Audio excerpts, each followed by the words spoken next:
السلام عليكم ورحمة الله وبركاته. معانا النهاردة إن شاء الله شرح يونت 11. ويونت 11 بتتكلم عن تو توبكس، موضوعين. أول موضوع اللي هو الكويستشن تاجز أو السؤال المذيل. بعد كده عندنا الادفيربز والادجكتيفز أو الأحوال أو الظروف يعني والصفات.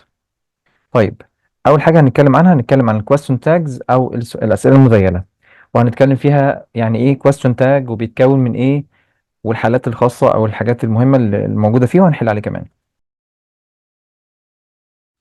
طيب، هنا بيقول هاني is clever. They were sad. She won't attend. دي جمل خبرية عادية خالص، أنا بقول لحد كذا. أحيانا وأنا بتكلم ببقى عاوز اللي قدامي، تمام، ببقى أحيانا وأنا بتكلم ببقى عاوز أقول اللي قدامي أليس كذلك؟ أنت سامعني ولا مش سامعني؟ أو الكلام اللي أنا بقوله ده صح ولا غلط؟ ببقى عاوز موافقة من اللي قدامي أو عايز ألفت انتباه اللي قدامي. فأحيانا بحط على آخر الجملة الخبرية أو الأمرية حاجة اسمها question tag أو السؤال المذيل، معناه أليس كذلك؟ فمثلا لو قلت هاني is clever، هقول أليس كذلك؟ أقولها isn't he. They were sad weren't they، يعني أليس كذلك ولا إيه؟ She won't attend will she. يبقى كده دي جملة خبرية آخرها سؤال بمعنى أليس كذلك. وزي ما أنت شايف إن الجملة المثبتة كان الكويستشن تاج بتاعها منفي، والجملة المنفية كان الكويستشن تاج بتاعها مثبت زي ما هنشوف قدام. فكده الكويستشن تاج لو عندي positive statement او جمله خبريه مثبته، الكويستشن تاج هيكون منفي، ولو كانت الجمله منفيه الكويستشن تاج هيبقى positive او مثبت. تمام. قال لي لاحظ، بص يا سيدي، في الكويستشن تاج مش بنستخدم الاسامي، لازم استخدم pronouns بس او ضمائر. فبقول ساره is clever. isn't ساره دي غلط، المفروض تكون isn't she. الجمله المثبته بيكون الكويستشن تاج بتاعها منفي، والجمله المنفيه بيكون الكويستشن تاج بتاعها مثبت زي ما احنا قلنا قبل كده. بس خلي بالك ان النفي ده بيكون نفي مختصر. تمام كده، يعني ايه ساره is clever مش هينفع اقولها is not she، لازم تكون isn't she، aren't they، won't he، oughtn't they، وهكذا. ما ينفعش يكون النفي ده مش مختصر، لازم اختصره. طيب، هنا بيقول لي حاول تحل الأسئلة ديت. The exam won't be difficult. won't be تبقى الإجابة will it، لأن المنفي بيبقى مثبت الناحية التانية. My brother isn't here تبقى is my brother ولا is he؟ تبقى is he، لأن أنا مش بستخدم في الكويستشن تاج الأسامي، بستخدم الضمائر بس. He's never late for school. He's never late for school. هو عمره ما يكون متأخر على المدرسة. تبقى is he، لان الجمله منفيه فلازم الكويشن تاج يكون مثبت. طب يقول لي يا مستر منفيه بايه؟ اقول له بكلمه never زي ما هنشوف قدام. لين is a clever doctor. لين is a clever doctor. isn't لين ولا isn't she؟ isn't she طبعا، لاني بستخدم الضمائر مش الاسامي. طه hasn't got any sisters. hasn't got any sisters يبقى has he. مش هينفع اقول has طه لان بستخدم الضمائر مش الاسامي. My sister hard doesn't she تبقى works hard، لازم تكون الجملة مثبتة، وانا عندي هنا doesn't فلازم يكون الفعل مضارع زي ما هنشوف قدام برضو. My sister hard does she تبقى doesn't work عشان يبقى الجملة كده منفية والسؤال بتاعها مثبت. علي has bought a new digital camera تبقى تمام hasn't he. مش هينفع اقول has not لان لازم يكون النفي ده مختصر. رؤى is a clever student isn't she.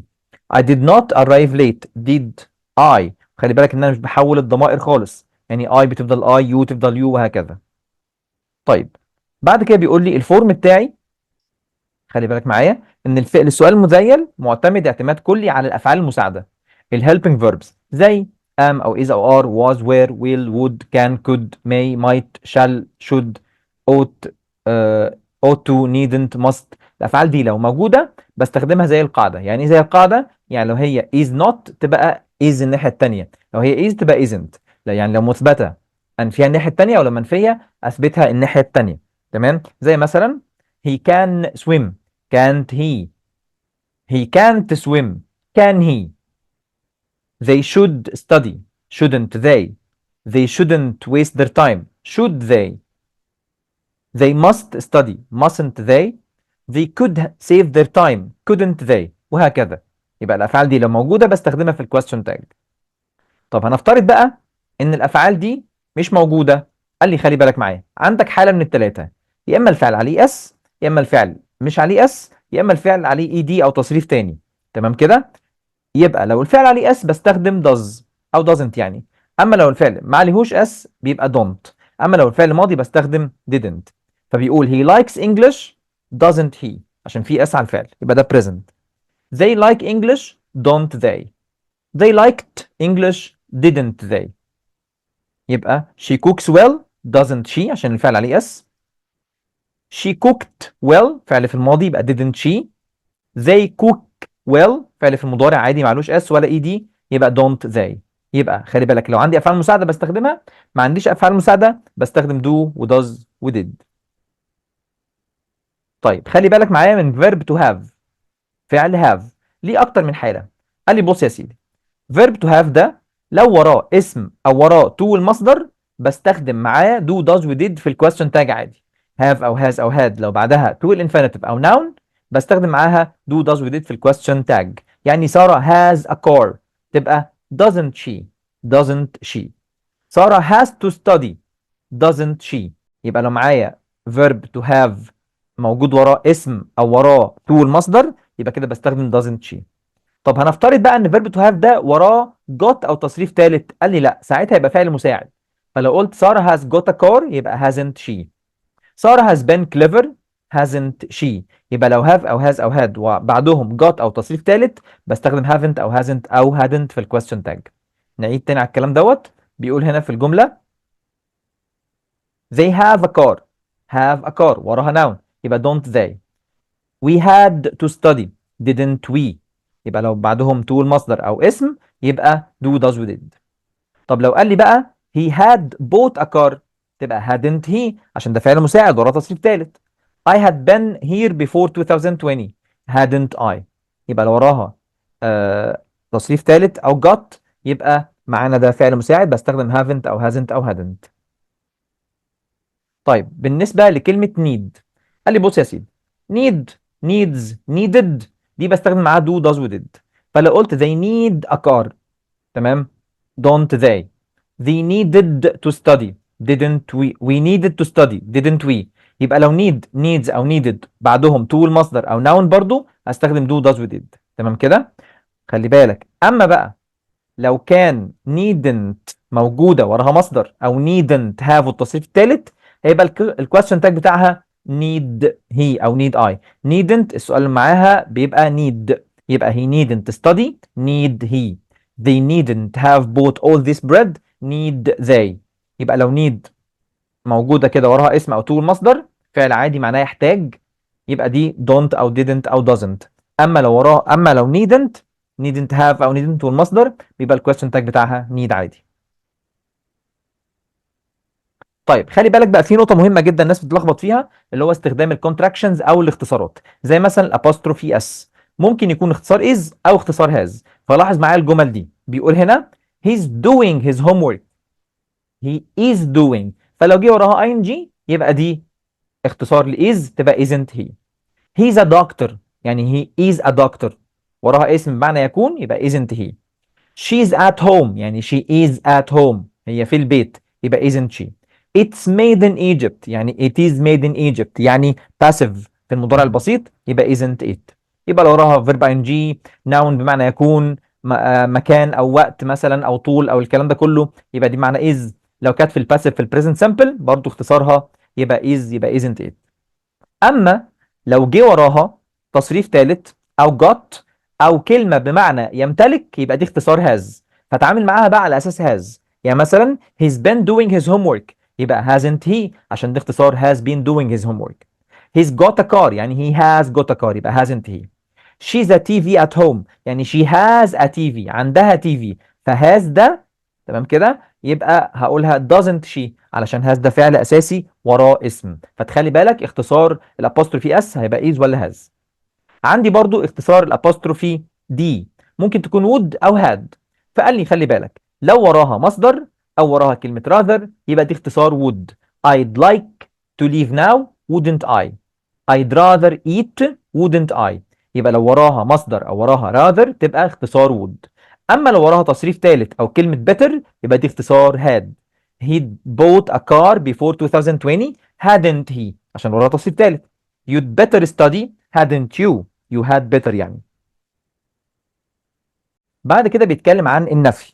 النفي بيتحسب ازاي؟ قال لي يا مستر تكون الجمله منفيه بنوت. قال لي لا مش دايما، في كلمات تانية بتدل على النفي زي never و no و none و neither seldom rarely scarcely hardly barely few little no one nothing. كل الكلام ده معناه النفي.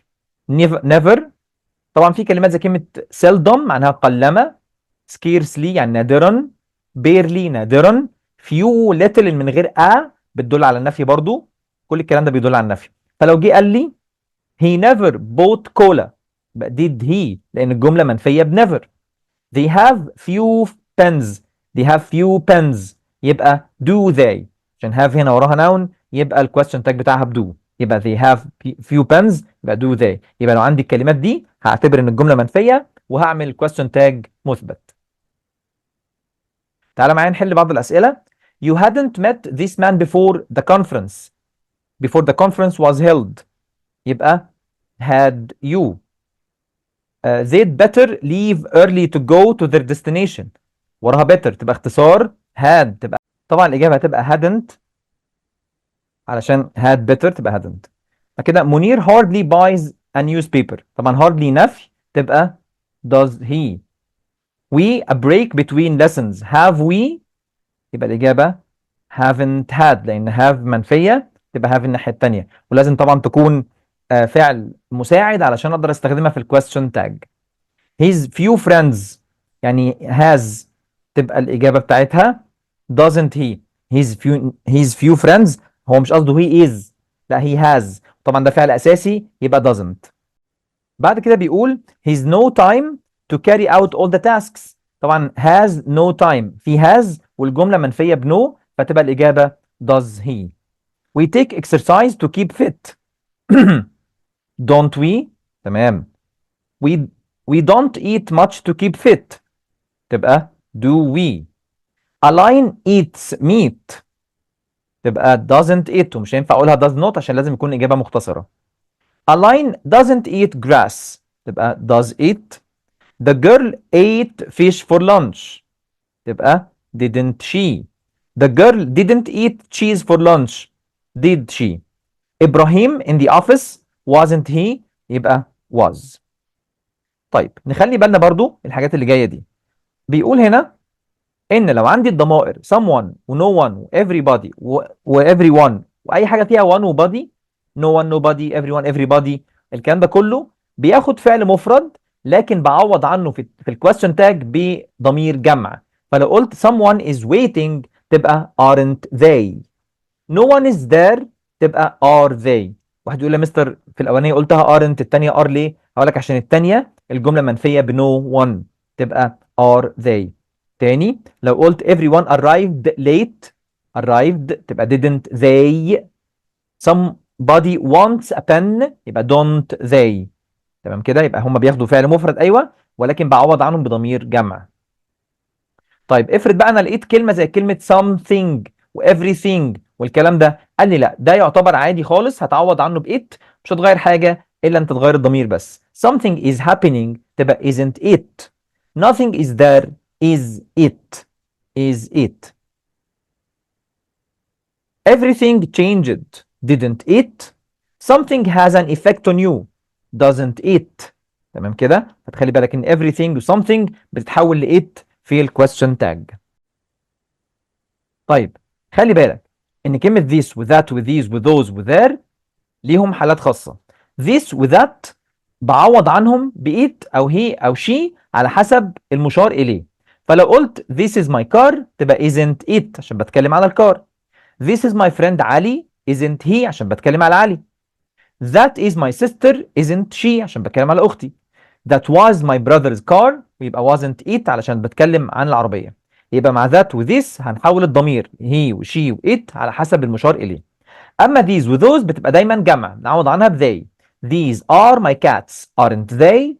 those were my friends weren't they. يبقى مع those و these بنحول الضمير ل they. اما كلمه there ما بتحولش اصلا فلو قلت there are some cars يبقى aren't there. يبقى كلمه there مش بتتحول تفضل زي ما هي. بعد كده قال لي خلي بالك عندنا في الانجليش في حاجه اسمها الكومبلكس سنتنسز او الجمل المعقده اللي هي المركبه يعني. لو عندك الروابط الموجوده في الجمله دي if او although او because او after او when او الروابط الزمنيه عموما، بنعمل الكويستشن تاج على الجمله اللي مش فيها الرابط. يعني لو قلت if I had money I would buy a car، هشيل جمله if اصلا واقول wouldn't I. مثلا لو قلت he was ill because he had eaten bad food، هشيل جملة because أصلا وأعمل question tag على was، يبقى wasn't he. مثلا although they played well they couldn't win، هشيل جملة although وأعمل على الجملة اللي ما فيهاش الرابط they couldn't تبقى could they. مثلا after he had done his work he left، اشيل جمله after واعمل على الجمله الثانيه didn't he، وهكذا. يبقى الجمل المربوطه بكلمه if او when او after او as soon as او because او while او اي رابط زمني او حاجات بتدل على if او السبب او الكلام ده، مش بستخدم الجمله اللي فيها الرابط، بعمل question tag على الجمله الثانيه. طيب خلي بالك معايا، لو الجملة بدأت بكلمة I think أو I believe I suppose we think we believe we suppose we expect، بعمل الجملة الكويستشن تاج على الجملة اللي بعدها. هنا بيقول I think he will pass، يبقى want he، يبقى عملت على الكويستشن تاج على الجملة اللي بعد I think. We don't suppose you like it، we don't suppose you like it، فخلي بالك ان الجمله منفيه في الاول بدونت، لكن بعد كده هعمل question تاجي على you like، يبقى do you، مش هقولها do we، يبقى do you. يبقى الجمل اللي بتبدا ب I believe I suppose I think we believe we suppose we think we expect، بنعمل السؤال مزيل على الجمله الثانيه، ومع اعتبار ان لو الجمله بتاعت we think دي منفيه هعتبر ان الجمله منفيه عادي. طيب افرض بقى الجمله بدات ب he thinks او they think او you think، لا بعمل question تاج عليهم هم، ف he thinks he will pass يبقى doesn't he، they don't suppose we like it يبقى do they، يبقى بعمل question تاج على الجزئيه بتاعت think دي او suppose. تعال نحل بعض الاسئله. I think he is not good at math، جميل، مش هعمل على I think خالص، هعمل على he is not good at math يبقى is he. everyone is here، everyone بتاخد فعل مفرد لكن بعوض عنها بضمير جمع يبقى aren't they. nobody in the family believes Carl، جملة منفية ب nobody ولكن هستخدم ضمير جمع يبقى do they. this mobile phone cost you a lot of money، خلي بالك ان الجملة هنا ماضي لان الموبايل فون ده مفرد، فالمفروض تكون الجملة فيها اس عشان تبقى مضارع، فمحدش يقول لي doesn't it، المفروض تبقى didn't it عشان مفيش اس. Some boys broke the window didn't they عشان بستخدم ضمير. A bird has built its nest here hasn't it عشان ده غير عاقل. Two birds have built their nest here تبقى haven't they لأن جمع الغير عاقل برضه ب they. A child is crying next door، اللي child ده ينفع يبقى ولد وينفع يبقى بنت، فالكلمة هنا مش محددة يبقى aren't they. Someone brought you a present يبقى didn't they عشان someone تاخد ضمير جمع الناحية التانية. طيب بعد كده بيقول لي خلي بالك من السبيشال كيسز دي او الحالات الشاذة، دي بتتحفظ بقى. اول حاجة لو عندك كلمة am، طبعا احنا متفقين ان الفعل المساعد لازم يكون مختصر، فلو قلت I am قال لي مش هينفع اختصرها الناحية التانية، فلو قال I'm clever تبقى aren't I I'm clever aren't I I'm a doctor aren't I. لو قلت برضو I'm a doctor ممكن اقولها aren't I او اقولها am I not am I not am I not. طب لو كانت منفية I'm not a pilot تبقى am I عادي، يبقى لو مثبتة عندي aren't I او am I not، اما لو كانت منفية يبقى am I عادي. طيب عندي كلمة let's travel تبقى shall we، let's travel shan't we، يبقى لو عندي اقتراح ب let's يبقى shall we او shan't we. طب لو قال لي let us قال لي ده هعتبره فعل امر، let us ده فعل امر يبقى want you او will you، let us leave want you او will you. طبعا في الاولى ان هو لو فعل امر مثبت اقول له want you، ممكن لو ما لقيتهاش استخدم will you عادي. طب افرض قال لي don't shout المفروض اقول له will you، don't cheat will you، يعني ما تعملش كذا ولا هتعمل كذا، يبقى لو الامر المثبت want you او will you، اما لو الامر المنفي تبقى will you بس. خلي بالك لو جه قال لك فانتاستيك جود هشوف هو بيتكلم على ايه، لو بيتكلم على حاجه غير عاقل يبقى isn't it، او لو بيتكلم على بنت يبقى isn't she. مثلا يعني. تعالى بقى نحل على كل اللي قلناه. You don't play the piano. Do you? This winter is not very cold, is it? The boy wasn't able to do it alone. Wasn't able to. يبقى was he. My friend doesn't work hard. Does he? You have a bad headache. Don't you. واحد يقول لي مستر haven't you او لا وراها noun يبقى تعتبر فعل اساسي. لا هعتبر ان هو فعل اساسي مش هينفع استخدم haven't you. There are so many people in the street. تبقى aren't there عشان there مش بتحول. He had lunch at home yesterday أو today. He had يبقى didn't he. أمال يا مستر أقولها إمتى hadn't؟ لو كان وراه تصريف ثالث. She has never been to Egypt. طبعا الجملة منفية وهاز فعل مساعد يبقى has she. You'd better leave now. You had better تبقى hadn't you. I think he's from India. تبقى isn't he. Help your brother with his homework. تبقى will you فعل أمر want you أو will you. You have read all Charles Dickens's novels. Haven't you؟ عشان هنا فعل مساعد. He never thought what might come out of it. Never thought الجملة منفية والفعل ماضي يبقى did he. Let's have a morning walk. Shall we? He used to be a famous doctor. Didn't he؟ يبقى used to ماضي وبستخدم didn't. They should have been informed long before his arrival. Shouldn't they? Hassan has been painting the walls since the morning. يبقى hasn't he. The slideshow was fantastic. Wasn't it? She rarely cooks meat. تبقى does she. طيب بعد كده هنتكلم عن الادفيربز. تمام كده. الادفيرب مع الادجكتيف يعني ايه الفرق ما بين الصفه والحال والكلام ده كله. بص يا سيدي الادجكتيف دي كلمه بتصف الاسم وبتيجي دايما قبله. تمام كده او غالبا قبله. فبقول he bought an expensive mobile yesterday. مش بقولها موبايل expensive. I saw a frightening animal in the fields. شفت حيوان مخيف في الفيلدز. تمام كده. خلي بالك ان لو الاسم مفرد بحط قبل الصفه او ان على حسب الصوت الاول للصفه. an expensive mobile و a frightening animal. طيب خلي بالك معايا في بعض الاحيان الصفه بتيجي بعد افعال معينه. the verb to be look seem appear sound taste feel smell كل الكلام ده بيجي وراه صفه. لين felt cold. أحمد looks happy يبدو سعيدا. mom's food smells delicious يبدو لذيذا أو ريحته حلوة. طيب الكلمات اللي جاية دي afraid awake asleep alone alight alive وكل الكلام ده ما بيجيش قبل الاسم. بيجي بعد الفيرب تو بي بس أو بعد الأفعال اللي احنا قلناها فوق دي. تمام كده. فمش بقول they are مثلا afraid boys لا اسمها the boys are afraid. تمام. رؤى feels afraid when she is left alone. فخلي بالك ان afraid ما فيش وراه اسم والone ما فيش وراه اسم. we were happy that he was alive. مش بقول alive person مثلا لا he was alive. طيب خلي بالك معايا الصفات برضو بتيجي بعد الكلمات دي someone somebody something somewhere كل الحاجات اللي فيها where و everyone والكلام ده الصفة بتيجي بعده مش قبله. فبتقول I met somebody important. He needs to buy everything necessary. تمام كده. لو عايز بقى معلومات زيادة عن الصفات هسيب لك اللينك بتاع الفيديو بتاع الترم الأول تتفرج عليه. طيب تعال نحل بقى على الكلام ده.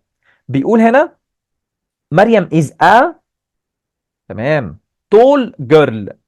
واحد يقول لي مستر طب ما اقولها تول بس. اقول له مش هتنفع لان في فانا عايز اسم. طب يقول لي جيرل تول اقول له الصفه بتيجي قبل الاسم مش بعده. مريم از ومن غير تبقى تول بس. عمرو looked very after losing the match.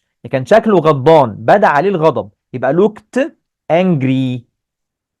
This flower smells good يعني تبدو جيدة ريحتها حلوة. I saw in front of my shop. كلمة afraid ما بتجيش قبل الاسم فكده الإجابة A و B غلط يبقى الإجابة C a boy who was afraid. I enjoy looking at asleep نفس الكلام ما بتجيش قبل الاسم فالإجابة الإجابة B غلط والإجابة برضو A غلط. يعني مش بقول babies asleep لأن الصفة مش بتيجي بعد الاسم يبقى أقول babies that are asleep. There is with my stomach something wrong لأن الصفة بتيجي بعد ضمائر النكرة. تعال بقى ننقل على الادفيرب او الحال. طبعا خلي بالك ان الادفيرب ده حال يعني او حال او ظرف، وده بيديني معلومه زياده عن الفعل او الصفه او ظرف تاني او الجمله كامله. وفي اكتر من نوع من الادفيربس، يبقى الادفيربس دي كلمات بتديني معلومات زياده عن الفعل او الصفه او الظروف التانيه او الجمله وهكذا. في بعض الانواع عندي هنتكلم عن بعضها بس بالتفصيل. مثلا عندك الادفيرب اوف تايم، زي مثلا yesterday, now, at 3 o'clock. تمام. عندي الادفيرب اوف بليس، here, there, outdoors, indoors, at home. الكلام ده كله يعتبر ظرف من ظروف المكان. تمام كده. طيب عندي بعد كده الادفيرب اوف frequency اللي هو ظروف التكرار، زي always, usually, every day, hardly. الكلام ده كله. عندي الادفيرب اوف مانر اللي هو بالعربي الحال. تمام كده. يبقى الادفيرب اوف تايم ظرف الزمان، ادفيرب اوف بليس اللي هو ظرف المكان، الادفيرب اوف فريكونسي ظرف التكرار، اما الادفيرب اوف مانر اللي هو الحال، طريقه حدوث الفعل بيحصل ازاي، اللي هو quickly, slowly, well, in a friendly manner وهكذا. بعد كده عندي adverb of degree اللي هو بيبين درجة الفعل أو درجة الصفة أو درجة الحال، زي كلمة very و so و absolutely. احنا هنا في اليونت ده مهتمين جدا بالadverb of manner والadverb of degree. تمام. الadverb of manner اللي هو الحال بنكونه ازاي؟ بحط ly للصفة. تمام كده. bad badly, correct correctly, foolish foolishly, loud loudly وهكذا. تمام. تحط ly للصفة معناها بطريقة كذا. يعني بدل ما اقول permanent دائم يبقى permanently دوما او بطريقه دائمه. quick سريع، quickly بسرعه. والفرق ان الصفه بتوصف الاسم لكن الحال بيوصف الفعل. تمام. يعني مثلا هقول bad singer he sings badly. تمام. foolish answer he answered foolishly. loud noise he spoke loudly. يبقى الاحوال دي بتوصف الفعل. تمام. احيانا لو لقيت الصفه اخرها ال هحط ال تانية يبقى اخره ال واي. اما لو كان الحال اخره ال اي بشيل الاي واحط واي بس. عشان كده دايما تلاقي بعض الاحوال اخرها ال واي والتاني اخرها ال واي بس. ايه الفرق؟ ان اللي اخره ال واي كان اصل الصفه اصلا اخرها ال، زي beautiful beautifully, careful carefully وهكذا. لكن terrible يبقى terribly شلت الاي بس. horrible horribly. تمام. real really دبل ال. probable probably عشان هو اخره اي فانا شلت الاي وخليتها واي ال واي. تمام كده. طيب قال لي خلي بالك لو كان الحال اخره واي قبلها حرف ساكن بشيل الواي واخليها اي ال واي، زي angry angrily, heavy heavily, happy happily, easy easily, hungry hungrily, lucky luckily. تمام كده. اقول لك he ate hungrily اكل بجوع. I answered the questions easily بسهولة. تمام. طيب اما بقى الصفة الاخيرة اي سي هنحط لها اي ال ال واي وهتنطق كده fantastic fantastically, dramatic dramatically مش dramatically. تمام. drastic drastically. قاسي او عنيف يبقى بشكل عنيف او بشكل جذري. ما تقولهاش بقى drastically، لا هي drastically. automatic automatically. تمام. طيب بعض الظروف غير منتظمه زي كلمه جود مش بنقولها جودلي، جود بتبقى well. تمام. long long, fine fine, straight straight, fast fast وهكذا. الظروف دي مش بتتغير. فبتقول علي is a fast swimmer، علي swims fast. تمام كده. في بعض الظروف التانية اللي اخرها ly. تمام كده. مش هي ده الظرف اللي انا بتكلم عنه. يعني ايه؟ قال لي زي كلمه late، late يعني متاخر، صفه. الظرف بتاعها ليت برضو متاخرا. امال يا مستر كلمه ليتلي دي امالها؟ قال لي دي معناها مؤخرا يعني منذ وقت قريب، ملهاش علاقه باللي انا بتكلم عنه. تمام. هارد صلب او صعب او شديد. هارد يعني بجد او بشده، لكن هاردلي معناها بالكاد او تقريبا لا. فهي ملهاش علاقه بالمعنى اللي انا بتكلم عنه ده. يبقى هارد تفضل هارد، ليت تفضل ليت، لكن ليتلي كلمه مختلفه، هاردلي كلمه مختلفه. رونج يعني خاطئ او مخطئ، رونج بشكل خاطئ، رونجلي يعني بظلم. لا هقول لك he answered the questions wrong، جاوب الاسئله بشكل خاطئ. لكن اقول لك he was wrongly accused، اتهم ظلم. نير قريب، نير بالقرب، نيرلي يعني تقريبا. تمام كده. فبيقول she hardly ever goes out of the house يعني مش بتخرج اصلا. you wrongly accused him يعني unfairly اتهمته بظلم. طيب خلي بالك معايا، الصفات اللي قدامنا دي بتنفع تبقى صفة وتنفع تبقى ظرف على حسب مكانها في الجمله. فلو بعدها اسم تبقى صفه، ولو جت في اخر الجمله من غير اسم تبقى دي حال. يعني ايه؟ يعني كلمه hourly ومونثلي ممكن استخدمها كصفه لو بعدها اسم. فلو قلت my father is reading his daily newspaper، كده دي adjective، كده دي صفه. لكن لو قلت my father reads his newspaper daily يعني بيقراها كل يوم، دي تعتبر adverb. خلي بالك ان ده ممكن يجي لك في الاسئله يقول لك هو ده adjective ولا adverb، فلازم تكون عارف مكان الصفه ومكان الحال. ان الصفه بيبقى وراها اسم، لكن الحال بيبقى اخر الجمله ما وراهوش حاجه. في بعض الصفات بقى اخرها ال واي، ولو عايز تكون منها الحال بتاعها بتحطها في عباره in a كذا manner. يعني مثلا كلمه friendly يبقى in a friendly manner، in a sisterly manner، in a cowardly manner. فبقول he is a friendly man صفة. he greets أو treats me in a friendly way أو in a friendly manner، كده دي يبقى الحال بتاعها. فمش بتقولها مثلا he greets me friendly، لا he greets me in a friendly way. يبقى هي آخرها ly كصفة، والحال بتاعها in a كذا manner أو way. تعال نحل بعض الأسئلة. بيقول the footballer played today he scored 3 goals. لازم تحدد انت محتاج صفة ولا حال. هنا بيقول لعب بطريقة رائعة يبقى brilliantly. لكن لو كان وصف الفوتبولر كنا قلنا brilliant footballer. تمام. we were exhausted. we were exhausted. كلمة exhausted صفة قوية زي ما هنشوف قدام، ودي بيجي معاها الكلمة completely عشان بتدل على التمام والكمال زي ما هنشرح قدام. محمد صلاح is a أو an famous footballer، تبقى globally famous. الصفة بيجي قبلها الحال برضو globally famous يعني مشهور عالميا. he can see anything مش قادر يشوف حاجة يبقى he can hardly see anything. I phoned my brother and told him it was raining، بتمطر بغزارة يبقى raining heavily. جميل قوي. everybody at the party was، تمام، colorfully dressed. colorfully dressed. تمام. طب ليه ما قلتش مثلا a quiet colorfully؟ لازم تقولها a quiet colorfully dressed man، لازم يكون في اسم في الاخر عشان تحط a و an يعني. my father was respected by those who worked with him، يعني محترم بطريقة كبيرة يبقى greatly respected. خلي بالك ان الصفة بيبقى قبلها حال. أمير is a quick runner. he، وعايز يقول بيجري بسرعة تبقى runs quickly بيجري بسرعة. Unit 11 is quite easy. I can، تمام، study it easily. study it easily. واحد يقول يا مستر طب ليه مش study easily it؟ قال لك لا، الحال اللي هو الادفيرب اوف مانر ده يا اما يجي بعد الفعل على طول او بعد المفعول. يبقى لو في مفعول في الكلمه او في الجمله يبقى لازم يجي بعد المفعول. طب لو ما جاش بعد المفعول اجيبه فين؟ اجيبه قبل الفعل. فانا ممكن اقول هي، تعال نكتب الكلام ده عشان يبقى واضح على الشاشه. بيقول هنا he finished successfully. تمام، مفيش object حطيته على طول بعد الايه؟ بعد الفعل. طب لو قلت he finished the project successfully، قال لي هنا في مفعول فلازم الادفرب يجي بعد المفعول. او تقول he successfully finished the project، تجيبه بقى قبل الفعل. تمام كده.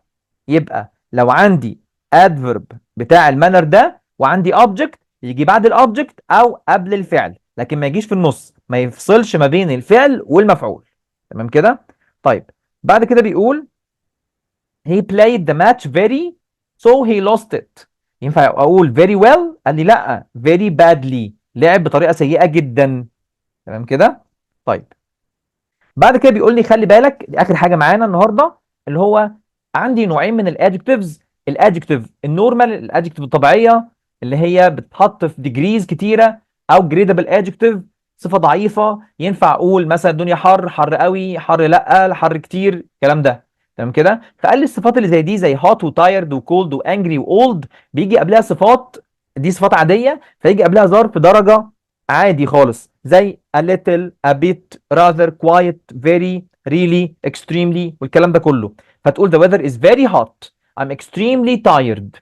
تمام كده. والصفات دي بينفع استخدمها في الكومباراتيف عادي. وخلي بالك هنا ان كلمه rather و quiet معناهم الى حد ما، ولكن كلمة rather لو هنفصلها عن quiet ونبين الفرق، ان كلمة rather بتيجي مع المعاني السلبية. فلو عايز تقول I am كذا good at English هتقول I'm quite good at English.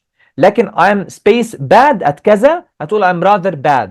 او the weather is rather hot. يبقى لو صفة سلبية بيجي قبليها rather. تمام كده؟ طب خلي بالك معايا ان كلمة quiet احيانا بيكون معناها تماما، ممكن يكون معناها قوي جدا على حسب سياق الجملة. طيب بعد كده قال لي في صفات تانية، صفات قوية ما ينفعش تتحط في ديجري. ما ينفعش اقول اصل البتاع ده ضخم شوية، ضخم جدا، تمام، ساخط قوي، لا ساخط جدا، لا ساخط حبة، لا. فكلمة زي كلمة gigantic, furious, ancient, brilliant, hilarious, boiling، كل الكلام ده بيجي معاه ظرف من ظروف الديجري القوية جدا اللي معناها تماما او مطلقا، زي absolutely, utterly, entirely, completely, totally, awfully, really، وهكذا. ولاحظ ان really جت مرتين. The engine is absolutely excellent او اقولها is very good. The temple is utterly ancient او اقولها very old. يبقى لما جبت old جبت معاها very، لكن الصفة القوية زي ancient جبت معاها utterly. تمام. والصفات اللي زي كده مش بتتحط في الكومباريتيفز او المقارنات. وتعالى مع بعض نحل على الكلام ده. وتعالى بقى نشوف الجدول دوت بيوضح لنا الصفات الضعيفة والصفات القوية بتاعتها. فلو هي صفة ضعيفة هتحط معاها very أو so أو to أو quite أو really والكلام ده. أما لو صفة قوية هتحط زي ما قلنا terribly, absolutely, awfully, completely والكلام دوت. فبص في الصفات دي كويس جدا، وتعالى نحل مع بعض الأسئلة. بيقول سما didn't come to school today because she had a bad headache. bad صفة ضعيفة فتبقى very bad headache. Mr. محمد is an amazing teacher. We all love him. يبقى absolutely amazing. عشان كلمة amazing صفة قوية فحط قبلها ظرف يدل على التمام والكمال. علي said that he was sorry to be late for the meeting. يبقى awfully sorry. هي بتيجي كده awfully sorry يعني آسف جدا، مش هقولها hardly sorry، آسف بالكاد. easily sorry مش هتنفع. He couldn't buy the suit because it was expensive. يبقى يعني هتبقى rather expensive. طب يا مستر ليه مش quiet؟ هقول لك quiet دي اللي هي بالاي جوه دي معناها هادي، دي مش حال اصلا. ف rather expensive تدي معنى سلبي. He used to live in a very house. very يبقى محتاجه وراها صفه عاديه، يبقى very big house. لكن لو قال لي لو قال لي مثلا absolutely يبقى تنفع بقى huge و enormous و gigantic. We like our English teacher. He is a good person. صفة جيدة يبقى quite a good person. The weather is hot today. يبقى very hot today. لكن لو قال لي boiling يبقى absolutely أو entirely. He has no money at all. يبقى he is extremely poor. فقير للغاية. تمام؟ طيب تعال نحل كمان حبة. How do you run؟ بسألك عن الفعل يبقى how quickly do you run. How are you at running؟ يبقى بسألك انت عن صفتك عشان في verb to be يبقى how quick are you. يبقى لما سألت do you run يبقى بسأل عن السرعة بتاعت الفعل يبقى quickly. لكن are بتكلم عنك انت كصفة يبقى how are، يبقى how quick are you. بعد كده she was intelligent يبقى clearly intelligent لأن قبل الصفة بيجي حال. she had intelligence يبقى she had clear intelligence. خلي بالك ان intelligence اسم لا يعد فما حطيتش قبله. After the training I feel exhausted. exhausted يعني بسم الله الرحمن الرحيم يعني مرهق او منهك، تبقى قبلها كلمة quite exhausted معناها exhausted تماما، مش هينفع extremely. You have to work very with the other members of your team. very hard تشتغل بجد. To work with others train yourself to be صفة tolerant يعني متسامح. وكده انتهينا من شرح الكويستشن تاج والادفيربز والادجكتيفز. اتمنى تكونوا استفدتوا.